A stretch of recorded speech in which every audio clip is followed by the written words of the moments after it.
Colorado safety regulators are intensifying their scrutiny of RTD. Train lines through downtown Denver are out of service for reconstruction through most of the summer and possibly even longer.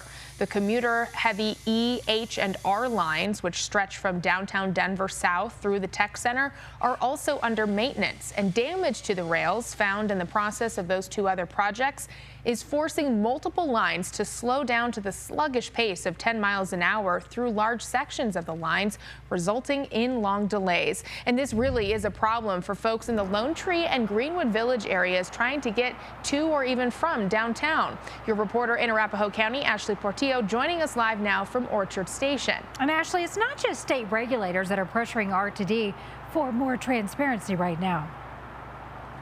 Yeah, so it's also this advocacy group, an organization called Greater Denver Transit, and essentially they're calling on more decisive action from management with RTD. So what exactly does that mean? Well, essentially they're calling on more transparency when it comes to a lot of the maintenance and work that is happening. They also want more transparency when it comes to posting updated schedules.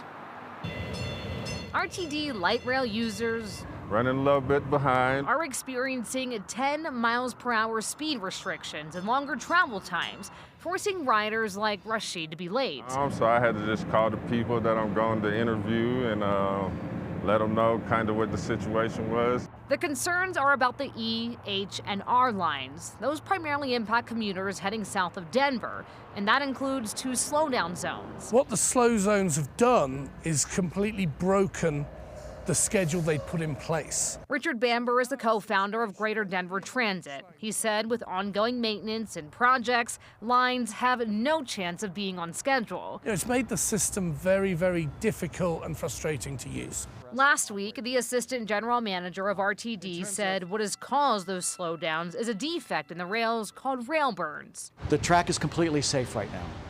The concern from a safety standpoint is that the rail burn over time could develop a crack, and then over time that crack turns into a break. He also mentioned RTD began minor repairs last week, with more major repairs beginning this week. It's not without its challenges. Like, understandably it is, we understand the reality of it, but what we are doing is we're working intensely to make this a better system. And that takes maintenance. But Bamber said RTD needs to do a better job of relaying all of that to riders. We need them to put out schedules that actually work, that the operators can actually adhere to. And state regulators at the Public Utilities Commission are also calling for more transparency from RTD.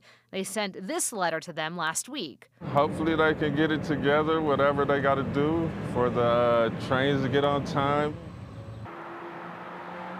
And RTD also told me that riders can expect progress reports to be posted on their website at the end of this week. I'm also told they hope to make significant progress and improvements by September of this year. For now, reporting live in Arapahoe County, I'm Ashley Portillo, covering Colorado First.